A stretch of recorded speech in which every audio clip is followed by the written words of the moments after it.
G'day there, just checking my recipe here. Now if you're in lockdown, here's something you can do to while away the time and to enjoy some fresh homemade food, staple food. We're doing bread. This is homemade artisan bread, and the ingredients are 4 cups of white flour or brown flour, wholemeal flour, whatever you fancy, but it must be 12% protein, 11.5 or 12% protein to be strong enough to make this type of bread. And so it rises nicely, etc. 2 cups of very warm water, must be very warm because it's got to activate the yeast. And the yeast is dry instant yeast. That's 11 grams, that's about 1 tablespoon of yeast. 4 cups flour, 2 cups water, tablespoon yeast, tablespoon salt. That's it, 4 ingredients. And I like to add some chopped nuts and seeds. There's sunflower seeds, there's cashews chopped in there, and almonds. And after that you'll see I'm going to also decorate a bit with sesame seeds. I like caraway seeds, I like that flavour. And this is kalonji seeds, which is the same as nigella seeds. So all a little bit fancy just to make the bread look nicer. And taste nicer, of course. Okay, we'll get some ingredients started. Okay, we're back with the ingredients in the bowl now. So you can see we've got all 4 cups of flour, 1 tablespoon of salt, 1 tablespoon of dry yeast. And the 4th ingredient, the nuts are not really an ingredient, that's just an additive. So the 4th ingredient's the very warm water, 2 cups, so I'll put my 2 cups in. 1 cup. 2 cups. Voila. Bit of a jiggly motion here to get it semi-mixed before I dive my hands in there. My clean hands, of course.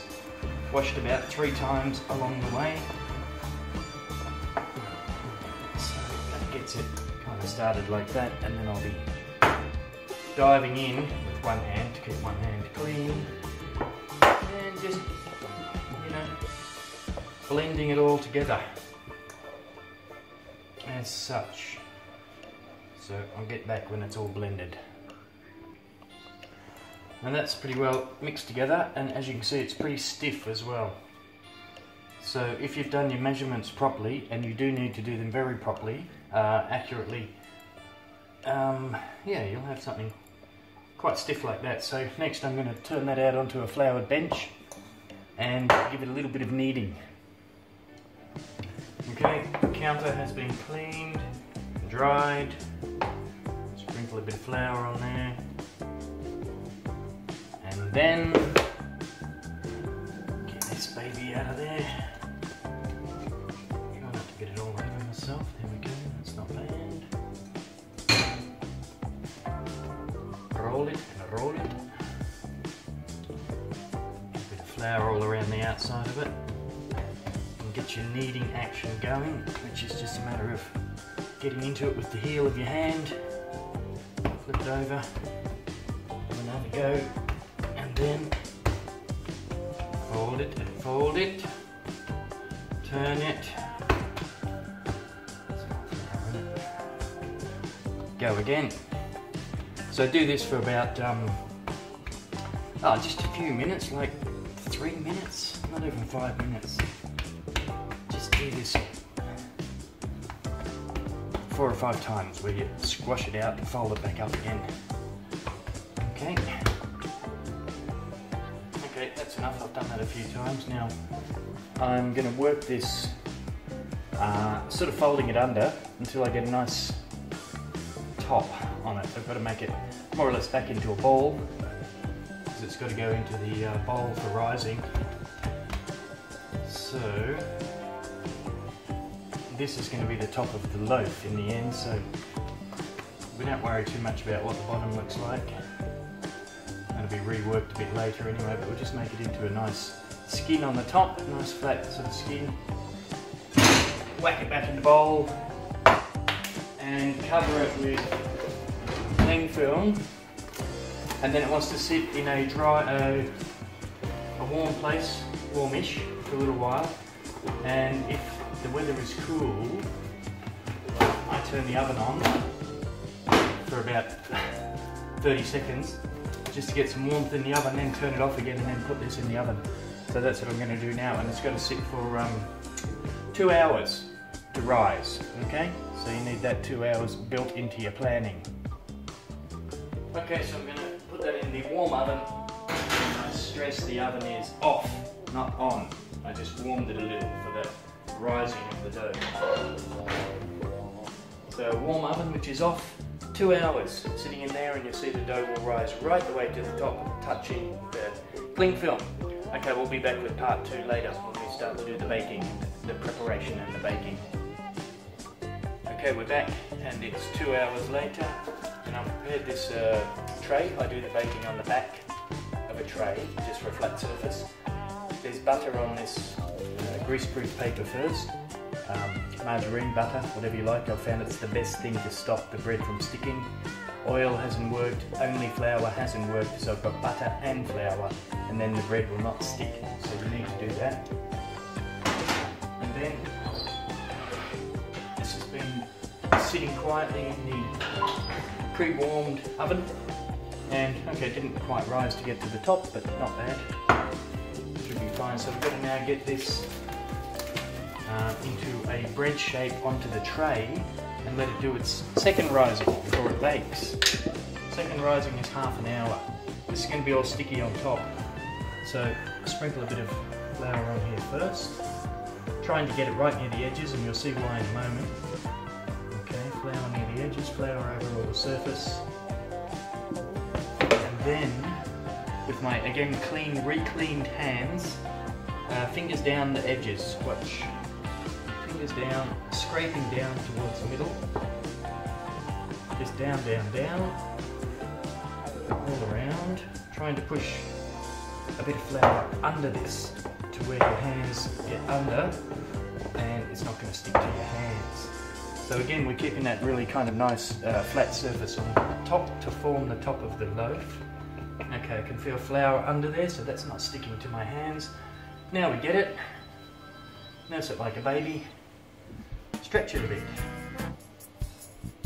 Stretch, stretch, stretch. Keeping it even as you go, feeling that it feels like equal thickness. That's probably okay. I'll put that on there now. Get that out of the way, bring that over here. And just give it another little squeeze. Just stretch it towards the ends of this. That's about it. So it's going to rise up, and it's going to spread out at the same time while it's rising up a little. It won't rise too much now, it'll rise a lot more in the oven. So it's almost like a big log that you want to get. Okay, ready? And then that's got to sit there uncovered, just on the counter like that for another half an hour, 40 minutes, about 40 minutes before you put it in the oven. And it goes in the oven for 30 minutes on 200, but I will tell you that at the time. Okay, back soup. Okay, we're back, and the bread hasn't risen much yet. Like I said, it will rise more in the oven. For the nuts, I forgot to mention that I keep some, not too much, aside. Just put them in there for topping on top of the bread. So at this point, we're getting close to going in the oven, and we're going to. It's been long enough actually. It's going to go in the oven in a minute. It's been 40 minutes sitting there to rise. Dropped a bit of eggshell in there. Yep, got it. So this is what you're going to put on the top of the bread. Now I've tried different things that they've said in various recipes. Butter, oil, something else for the bread to stick all the seeds to it and to make it a bit golden. Nothing sticks to seeds. I've put all the seeds on there and they all fell off. So you need to put egg that's going to stick the seeds to your top of your bread. So here we go. Bit of egg wash all over the bread, all down the sides. I'll come back. There we go, lovely. Egg wash all over the bread. Give it a couple of cuts to let it expand without going crazy and splitting too much. Okay, a couple of cuts like that, not too deep. Now we're going to go the big guys first.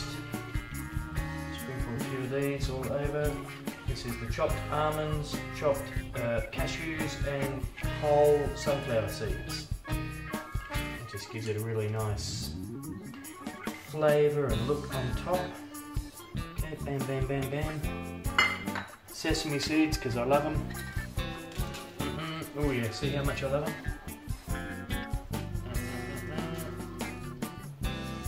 Okay. Well, we've got no space to stick any other seeds on there now. It's all covered, but anyway. Let's try caraway. Bit of a sprinkle. Actually, I normally put caraway and nigella seeds or kalonji seeds in with the dough as well, a little bit of a pinch, and I've forgotten this time, so you can do that. You can put both of those in the bread as well as on the bread. Last one, kalonji or nigella seeds. I like them because they're black and they give a good bit of contrast, a bit of colour. Okay, so that's ready to go in the oven now. Now the oven is set at 200, preheated, 200, and it's going in for 30 minutes, and set a timer. Actually set a timer for about 16 minutes. Spin your bread from front to back. Take it out after 16 minutes and spin it around that way back into the oven so that you get even browning on it. Okay, so it's going in the oven now for 30 minutes at 200 degrees.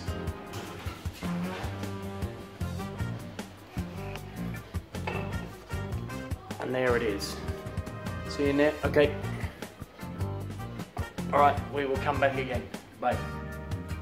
Okay, here we are half an hour later. Bread is done in the oven. Here's our baby.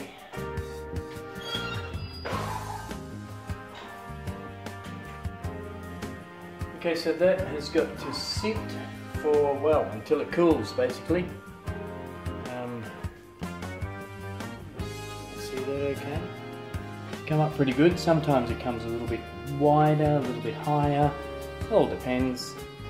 But it's still very tasty, I know that. That's got to sit until it cools. Once it's cool enough, maybe after 10-15 minutes, maybe 15 minutes, it needs to go onto a wire rack so that the bottom of it can get a bit firm or crispy, because otherwise it just goes soggy and soft and moist. So after, I don't have a rack, so after 15 minutes or something, I'll pick it up when I can and put it across here on the stove top, just so there's air going under it. So that's what you need, to let the air get under it while it's cooling. And then I put it into a plastic bag when it's fully cooled, no steam, no heat coming out of it, into a plastic bag and into the fridge.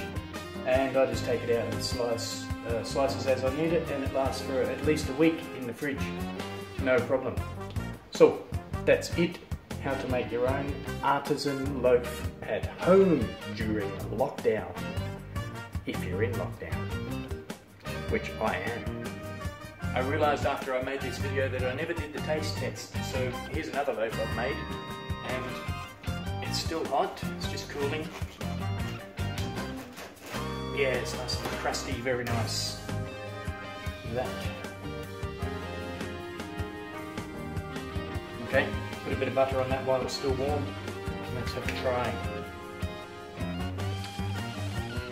Melted butter on hot fresh bread. Nothing like it.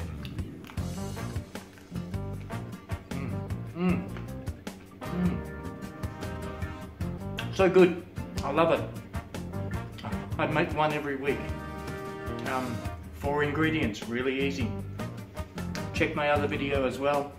Other cooking videos. I've got banana bread I've just finished making, and I've made a video for that one. So if you want to know how to make banana bread, check that video too. See ya.